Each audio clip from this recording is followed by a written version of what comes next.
Today is Saturday, June 24, 2023. Picture natin mag-glass. Para ano lang. Para style lang naman.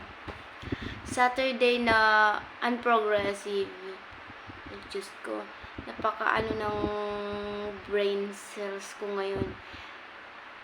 Since anong year ba yun, nakaramdam ako ng kakaiba. I think this is the result of a kinda depression, something like that. Hindi talaga biro yung depression, my goodness. Hindi talaga biro. I have a thing na kailangan kong tapusin, but unfortunately, hindi ko matapos-tapos. Nakikita ko yung sarili ko sa salamin. Yan. So, yun na nga. Asan na ba ako? Sabi ko, hindi ko maano yung depression kasi actually 5 years, magpa 5 years na nakakaramdam ako ng ganito, pero minamanage ko lang. Sometimes nawawala ako, aminin ko, nawawala ako sa sarili ko kung minsan, and sometimes I drink alcohol just to listen yung depression na nararamdaman ko. Hindi talaga biro, sabi ko doon, hindi talaga totoo yung arte mo lang yan, kaarte-arte talaga. Kasi marami akong tao na pangalan nito, I attempt to open up with them, kaso lang, kaartean mo lang yan, girl, mga ganun ba. So, I just realized na pag naramdaman mo na, pag ikaw na mismo yung naka-experience, hindi talaga siya biro. It will stop you in everything na dapat mong tapusin. You have your work, yes. You have your work, and I am so thankful that I have work. I'm getting salary every month, but that's not the reason, or that's not the point of that.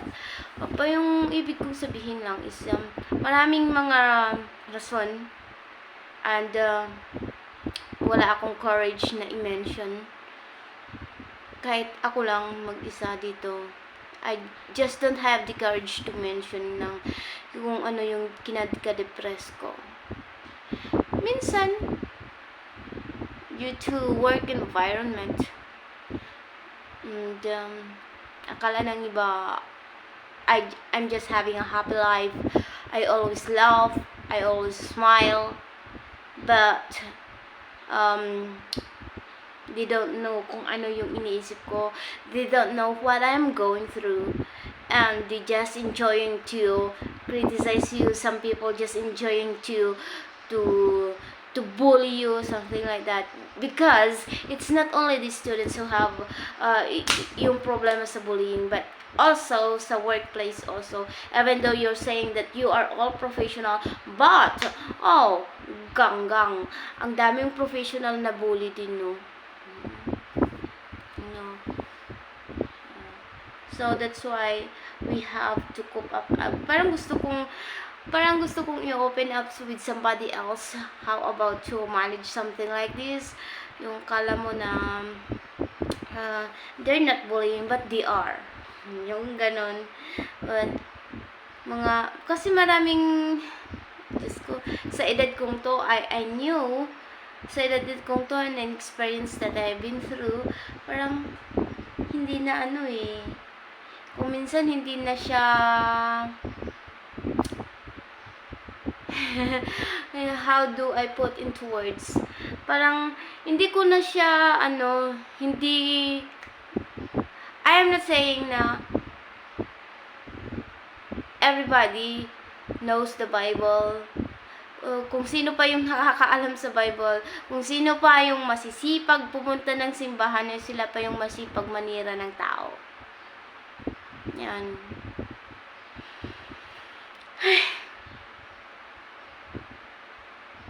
Parang gusto ko na lang kumanta. Parang nahiya tuloy ako sa kanta ni I don't wanna act. Ano sabi niya dito? what a beautiful day. Kasabi niya. Nahiya tuloy ako sa kanta niyon. I don't wanna act too เป็น high อา in หารแพ the รที่หาใช้ mountain. จากภูกระแตของท้องทะเลปูสู่ถุงนุ่มชุ่มชื้นร้องแรงแพรแก้ความคัน I don't wanna act Too high in my because tomorrow I may fall down on my knees. I thank you for sunshine, thank you for rain.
Song, nahiya tuloy ako sa sabi niya, it's a beautiful day, Lord, I thank you for sunshine, thank you for rain, thank you for pain, and it's a beautiful day, oh, di ba?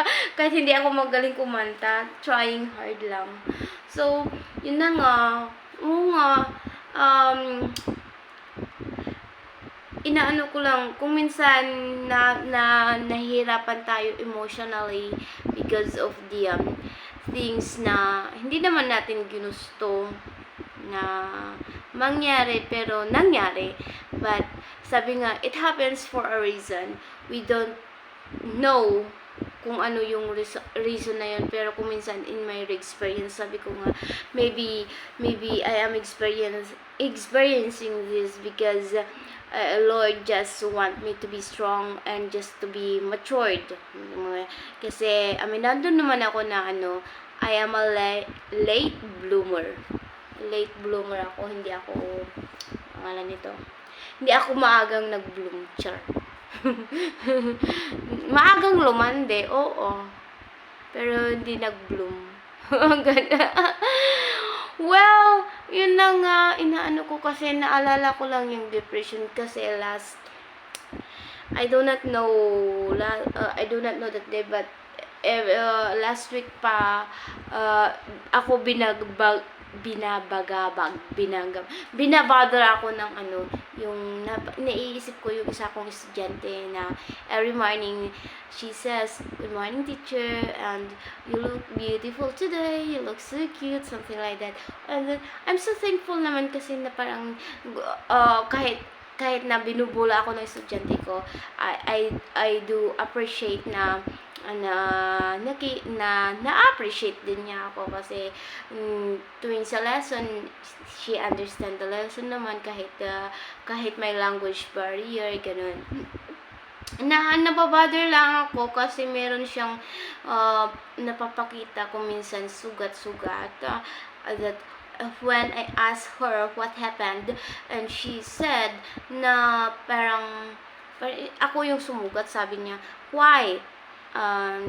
She uses the Google Translate and it says that I'm depressed.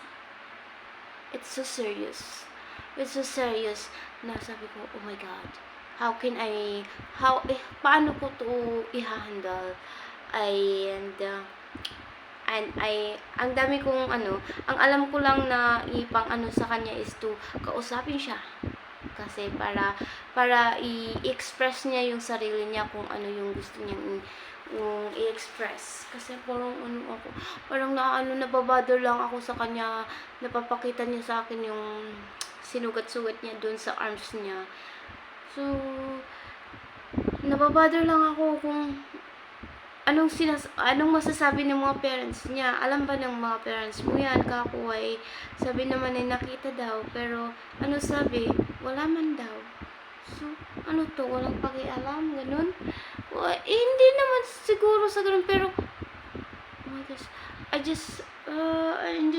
hindi ko lang ma-imagine kasi ako din mismo may depression. So, kailangan kong mag-advise kailangan kong i-handle sa isa pang depressed. So, how can a depressed person handle another depressed person? Especially na nasa teenage stage pa sila. So, I know that their stage is very critical. And, mas mas delikado. And I said, nakakaano kasi talaga kung minsan ako din matanda na ako pero meron some kind of evil na parang nag-aano sa kaisipan mo na gawin mo yan, ganyan, saktan mo yung sarili mo, mga ganun. Pero hindi pa naman ako umabot dun sa point na sinaktan ko yung sarili ko. Pero nung nakita ko yung estudyante na yun, yung nag-open siya sa akin, nung nagsabi pa siya, hindi pa naman siya totally nag-open kung bakit siya nagkaganon, is parang nabother lang naman ako. Nabother talaga ako na what if may mangyari sa batang to na hindi ko na-handle ng husto. Yun yung kinakabahala ko, kinaka-worried ko pati na sitwasyon na I do not know pero how can I relate na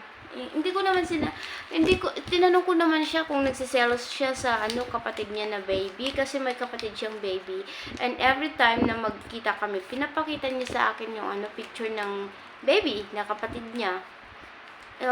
Ina-appreciate naman niya. Sabi ko, na ka ba? Na okay lang ba sa'yo na meron kang kapatid? Okay naman daw, masaya naman daw. Pero, ang hindi ko lang magets kung bakit siya nagkakaganon. Although, alam ko na meron siyang meron yung sa stage nga nila is ganun ka-critical. Hindi nila maintindihan ba? Ikaw nga, matanda ka na, hindi mo pa maintindihan sarili mo, sila pa kaya. So, yun na nga, medyo, ako dun, nababother ako. Kailangan kong mag-research, kailangan kong magtanong-tanong kung paano ba i-handle yung mga ganong depression ng mga teenager. Kasi, I'm not teenager, pero depressed ako. Paano ba yun? Paano kaya hindi ako maka-advise? Hindi ako maka-advise. Wala ako sa katinuan na maggumawa ng move. Kasi, parehas kami ng situation. I do understand her, but I just don't understand the reason why. Because, hindi pa naman siya nag-open. Parang, katulad ko din na, close. Hindi siya masyadong nagsasalita. Try nga natin mag-research about that. Okay? Kung sinong makatulong, thank you.